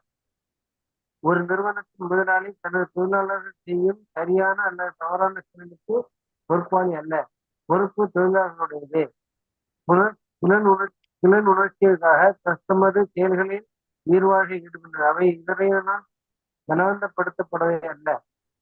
புலன் உணர்ச்சிகையின் அபிவிருத்திக்காக இவ்வுலக செயல்களில் ஈடுபட்டுள்ள ஜீவாத்மாக்கள் மரணத்துக்கு பின் சொர்க்க சுகத்தை அடைய விரும்புகின்றனர். ஆனால் தன்னில் பூரணமாக விளங்கும் பகவான் சொர்க்கத்தில் கிடைக்கும் பெயர்களான சுகத்தினால் கவரப்படுவதில்லை. சொர்க்கத்தில் உள்ள தேவர்கள் அவர்கள் தொண்டர்களே. தொழிலாளர்கள் விரும்பக்கூடிய கீர்த்தனமான சுகங்களை மீறால் விரும்பப்பதே இல்லை. பௌதிக செயல் விளைவுகளுக்கு தரித்திருக்கிறார் கடவுள். உதாரணமாக தாவரங்களின் வளர்ச்சி மழையின்றி சாத்தியமல்ல என்ற போதிலும் உலகில் வரும் பல்வகை தாவரங்களுக்கு மழை பொறுப்பல்ல. இவ்வுண்மையை வேத ஸ்ருதி பின்வருமாறு உறுதி செய்கின்றது: நிமித்த மாத்திரம் ஏவாசௌ சுஜானாம் சர்க்க கர்மணி பிரதான காரணி பூதா யதோ வை சுஜ்ய சக்தயः பௌதிக படைப்பிற்கு கடவுள் பரம காரணம் மட்டுமே. அதற்கான உடனடி காரணம் பிரபஞ்ச தோற்றத்தை காண செய்யும் பௌதிக இயற்கையே. தேவர்கள், மனிதர்கள், கீழ்நிலை மிருகங்கள் என உயிர்வாழிகள் பல்வேறு வகையில் படைக்கப்பட்டுள்ளனர். மேலும் அவர்கள் அனைவரும் தங்களது முந்தைய பாவ புண்ணியங்கள் விளைவுகளை அனுபவிக்க வேண்டியவர்கள். அவர்களது செயலனுக்கு வேண்டிய தக்க வசதிகளை, இயற்கை குணங்கள், விதிகளை மட்டுமே கடவுள் செய்து கொடுக்கிறார். ஆனால் அவர்களது முந்தைய அல்லது தற்போதைய செயலுக்கு அவர் ஒருபோதும் பொறுப்பல்ல. வேதாந்த சூத்திரத்தில் 2:34 உறுதி செய்யப்படுகிறது. வைஷ்யாம நைர்கண்யதே ந சாபேக்ஷவத்தா சாபேக்ஷவாத். கடவுள் ஒருபோதும் எந்த ஜீவாத்மாவுக்கும் பாரபட்சம் பார்க்காதவர். தனது சொந்த செயலுக்கு உயிர் வாழியே பொறுப்பு. கடவுள் தனது வெளிப்புற சக்தியான பௌதிக இயற்கையின் வாயிலாக உயிர் வாழலுக்கு வசதிகளை மட்டுமே செய்து கொடுக்கின்றார். கர்ம பலநோக்கு செயல்களின் நீதிகளில் இந்த ரகசியங்களை தெளிவாக அறிபவர் தனது செயல்கள் விளைவுகளால் பாதிக்கப்படுவதில்லை. வேறு விதமாக கூறினால், கடவுள் இந்த உன்னத இயற்கையை உணர்பவன், கிருஷ்ண உணர்வு அனுபவம் வாய்ந்தவன் ஆவான். எனவே அவன் ஒருபோதும் தர்ம மீறலுக்கு உட்பட்டவன் அல்ல. கடவுளின் உன்னத இயற்கை உணராமல் அவர்களது செயல்களும் சாதாரண உயிர்வாழ்களைப் போல பலனை கருதி செய்யப்படுவது என எண்ணுபவன். பலன்களின் விளைவுகளில் சிக்கிக் கொள்வது உறுதி. ஆனால் பரம உண்மையை அறிபவன் கிருஷ்ண உணர்வு நிலை பெற்ற முக்தி பெற்ற ஆத்மாவாகும். ஹரே கிருஷ்ண. ஹரே கிருஷ்ணா பிரபு. ஸோ நம்ம என்ன பார்க்குறோம்? அதுல என்னை பாதிக்கும் செயல் எதுவும் இல்லை, செயல்களின் பலன்களை நான் விரும்புவதும் இல்லை. என்னை பற்றிய இவ்வுண்மையை அறிபவனும் செயல்களின் விளைவுகளால் பந்தப்படுகிறது. நம்ம போனது எக்ஸ்பிளைன் பண்ணும்போது அதான் கிளியரா சொன்னேன். இந்த வர்ணாசிரமம், இந்த பக்தி, இது யாரு கொடுத்தது? கிருஷ்ணர் கொடுத்திருக்கார் அப்படின்ட்டு. பக்தி வழியால் வந்துதான் வர்ணாசிரமம் முறையை கடைபிடித்தால் கிருஷ்ணரை சென்றடைய முடியும், வேற எந்த வழியும் கிடையாது அப்படின்ட்டு கிருஷ்ணர் கிளியரா சொல்லியிருந்த போனதுல. பக்தியில் இல்லைன்னா என்ன நடக்கும்? அவர்கள் பலநோக்கு செயல்களில் ஈடுபடுவார்கள். பலநோக்கு செயலில் ஈடுபட்டு இந்த பௌதிக செயல்களில் ஈடுபடும் போது அவர்கள் ஸ்பிரிச்சுவல் ஆன்மீக வழியில் அவர்கள் செல்ல முடியாது. ஸோ கிருஷ்ணர் இந்த இதில் ஜட உலகில் தோன்றும் பொழுது அவருடைய இந்த லீலைகள் இதெல்லாம் நடக்கிற டைம்ல அவர் இதை பின்பற்றாரா இல்லையா அப்படின்ட்டு சில இக்னரண்ட் பீப்புள் கேட்பாங்க. அதற்கு நம்ம கிளியரா தெரியும், அவர் பின்பற்றுகின்றார். ஏன்னா நம்ம இந்த 3rd சாப்டர்ல பார்த்தோம், he set by example இல்லையா? அவரே அவர் இந்த மக்களுக்கு ஒரு வழிகாட்டியாக செயல்பட்டார். ஏன்னா ஒருத்தர் எப்படி ஒரு தலைவன் செயல்படுகிறானோ அதே மாதிரிதான் மற்றவர்களும் செயல்படுவார்கள் அப்படின்னு. அப்போ அடுத்த கேள்வி, அவர் அப்படிதான் செயல்பட வேண்டுமா? அவர் கடவுளாச்சே அப்படின்னா கண்டிப்பாக அவர் அந்த மாதிரி செயல்பட வேண்டிய அவசியமே இல்லை. ஏன்னா அவர் அவருடைய செய்கைகள், அவருடைய அவருடைய காரியங்கள் எல்லாம் பாத்தீங்கன்னா ஆன்மீக நிலை தான். ஏன்னா அவருடைய செயல் எல்லாம் பக்தர்களை காப்பாற்றுவதற்கு, அதே மாதிரி தர்மத்தை காப்பாற்றுவதற்கு. அப்படி இருக்கும்போது அவருடைய அது மட்டும் இல்ல, இந்த மாயை எங்க வந்திருக்கு? அவரில் தான் தோன்றிருக்கு. வர்ணாசிரமத்தை யாரு அழித்திருக்கிற? அவர் தான் அழித்திருக்கிறார். அப்படி இருக்கும் பொழுது அவருடைய செயல்கள் எல்லாம் இதற்கு கட்டுப்பட்டு இருக்கிறது தான் இருக்கும் அது. ஸோ அதனால கிருஷ்ணருக்கு அவருடைய நிலையில் இந்த செயல்கள் இந்த வர்ணாசிரமத்துக்கு கட்டுப்பட்டு இருக்க வேண்டியது நிலை இருக்கா அப்படின்னு கேட்டா இல்லை ஆக்சுவலி. ஏன்னா பிகாஸ் ஹி ஹஸ் கிவன். ஆனால் அவருடைய செயல்கள் கட்டுப்பட்டு இருக்கிறது நினைச்சா கண்டிப்பா இருக்கிறது. ஏன்னா he is demonstrating also. இதுல இம்பார்ட்டண்டா எப்படி வந்து கட்டுப்பட்டு இருக்கு அப்படின்னு சொல்லும்போது என்னன்னா, அவர் வந்து எந்த செயலும் அவர் வந்து புலனுக்காக கிடையாது. அவருடைய சொந்த புலன் இன்பத்திற்கு வேண்டி கிடையாது. It is for the pleasure of the devotees. அது வந்து நம்ம மனசுல கிளியரா புரிஞ்சுக்கணும். இது சொல்றாங்க பாத்தீங்களா, தட் இஸ் இந்த உணர்ச்சிக்காக தத்தமது செயல்களில் உயிர்வாழிகள் ஈடுபடுகின்றன. யார் ஈடுபடுறா? உயிர்வாழிகள். அவை இறைவனால் பலவந்தப்படுத்தப்படவே இல்லை. Krishna is not insisting. அவர்கள் எதனால் இதில் ஈடுபடுகிறார்கள்? இந்த ஜீவாத்மா அவர்களுடைய இந்த குணத்தின் ஆதிக்கத்தினால், அதே மாதிரி அவர்களுடைய இச்சையினால். அதற்கேற்பதான் அவர்கள் வந்து ஒவ்வொருத்தரும் ஒவ்வொரு வர்ணத்தில் ஒரு ஸ்டேஜில் இருக்கிறாங்க. அவர்கள் பிராமணனாகவோ இல்லை வந்து சத்திரியனாகவோ இல்லை ஒரு சூதரனாகவோ இல்லை வைக்கவோ இருக்கிறார்கள். அவர்களுடைய இச்சைக்கு தான். இது கிருஷ்ணர் சொல்றது கிடையாது. அதே மாதிரி வந்து இது சொல்றாங்க. ஆனால் உணர்ச்சியின் அபிவிருத்திக்காக இவ்வுலக செயல்கள் ஈடுபட்டுள்ள ஜீவாத்மாக்கள் மரணத்துக்கு பின் சொர்க்கத்தை அடைய விரும்புகின்றனர். ஆனால் தன்னில் பூர்ணமாக விளங்கும் பகவான் சொர்க்கத்தில் கிடைக்கும் பேரளவிலான சுகத்தினால் கவரப்படுவதில்லை. அறிவில்லாதவர்கள் என்ன? அவர்கள் வந்து சொர்க்கத்துக்கு போகணும்னு நினைச்சிட்டு இருக்காங்க. நம்மளும் இது வரைக்கும் இந்த கிருஷ்ண உணர்வு வருவதற்கு முன்னாடி சொர்க்கத்தில் போகணும்னு நினைச்சாங்க. சொர்க்கம் தான் வந்து ஹையஸ்ட் பிளானட் நினைச்சிட்டு இருக்கோம். ஆனா ஹையஸ்ட் பிளானட் நமக்கு இது தெரியும், கோலோக பிருந்தாவனம் இல்லையா? அங்க போகணும்னு என்ன, எந்த விதமான பௌதிக ஆசையும் இருக்கக்கூடாது.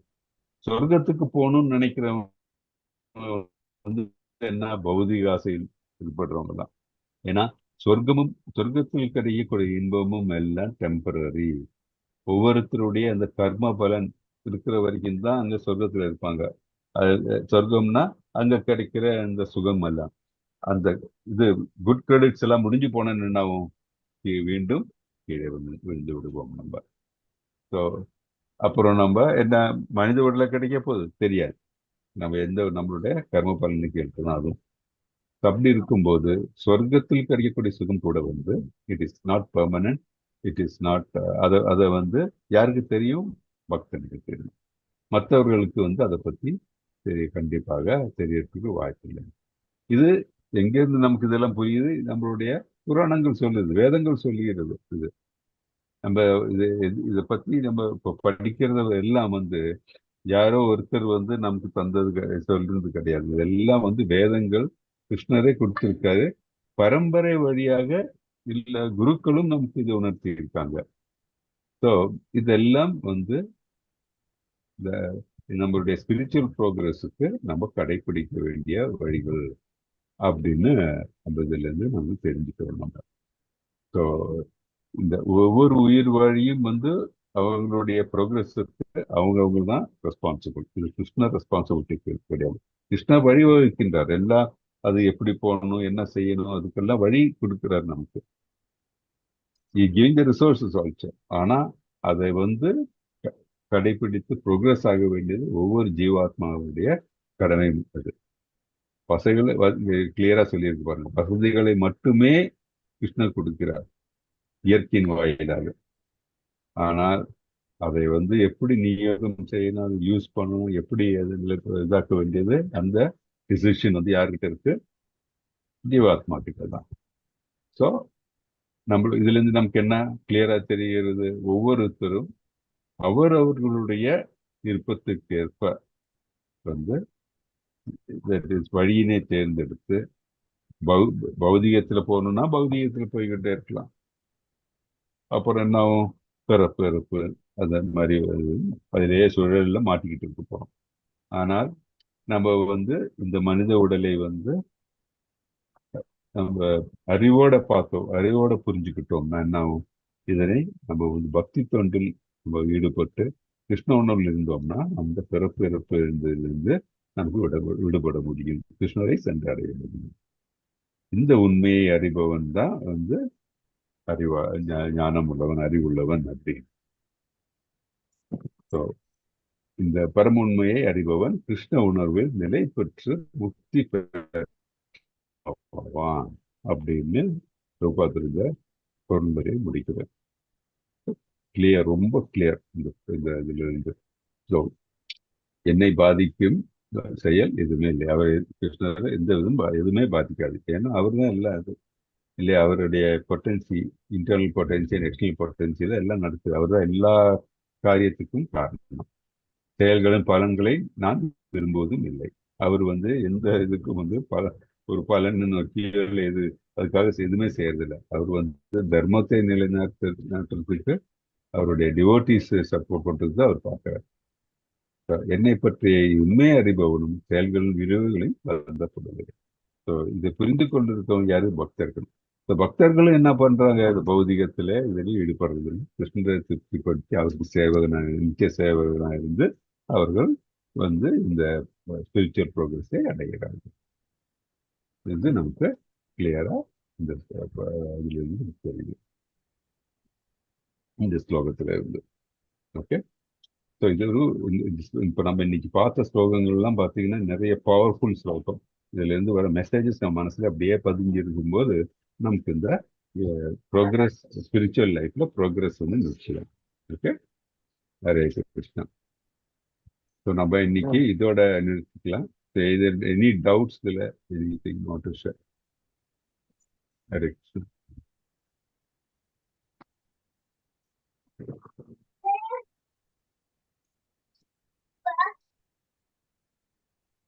Sorry.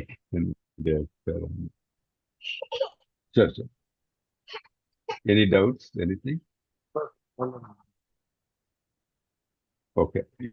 இது வேற டவுட்ஸ் வேற கேள்வி இல்லைன்னா நம்ம நெக்ஸ்ட் வெட்னஸ்டே மீட் பண்ணலாம். ஸோ இன்னைக்கு லேட்டாக ஆரம்பிச்சதுல சாரி. என்ன காரணம்னா சிங்காரன் செல்வம் பிரபுஜியோட கிளாஸ் கொஞ்சம் எக்ஸ்டெண்ட் ஆயிருந்தது. Okay. Hare Krishnan. So closing prayer சொல்லிடுறேன். வாஞ்சா கல்பதரூபியஸ்ய கிருபா சிந்துத்ய ஏவ ச பதிதானாம் பாவனி